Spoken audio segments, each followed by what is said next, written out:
Food and supply महकमा, food and supply महकमा, food and supply महकमा, मशीनें बंद करो, बंद करो, मशीनें बंद करो, बंद करो। तो लोग आ रहे हैं, मशीना जड़ियां नहीं चल रही, तो लोग परेशान हो रहे हैं, और मशीना बंद करो। और पब्लिक जी कोरोना की वजह तो परेशान है, तो मशीनें बंद करो। मशीना जड़ियां नहीं चल रही, 2 दिन हुई मशीना नहीं चल रही। मैं मोहम्मद बशीर कोटा कंडी थी बोल रहे हैं, और असा की राशन नहीं मिल रहा।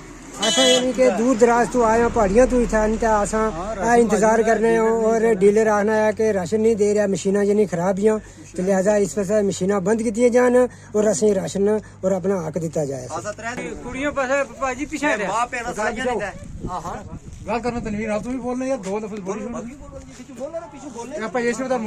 पूरे ग्राउंड में मंदिर में जी सब इकट्ठे होए ने, यानी सब यानी इत्थे आईयां नहीं, यानी औरतां भी आईयां नहीं, मर्द भी आए ने, बुढ़े बुजुर्ग सब आए ने इत्थे। ते कल भी आए, अज भी आए, सवेरे 10 बजे इत्थे आनी हाजरी देने, ते 2 बजे तक इत्थे खड़े रहने, तो बाद मुड़ी डीलर आखना कि वापस जाओ उठी, नेट नहीं चलना, तो फिर मुड़ी जाने टिया मशीना उत्थे टिया बंद ध्याड़ी दिखने रहने। तो इस गल्ला राशन मौजूद है इत्थे, तो असें की देन राशन यानी ऑर्डर दिता जाए डीलर की, तो असें की राशन दा तो मशीना बंद कीतियां जान। आहो, तो लोग परेशान होए ने।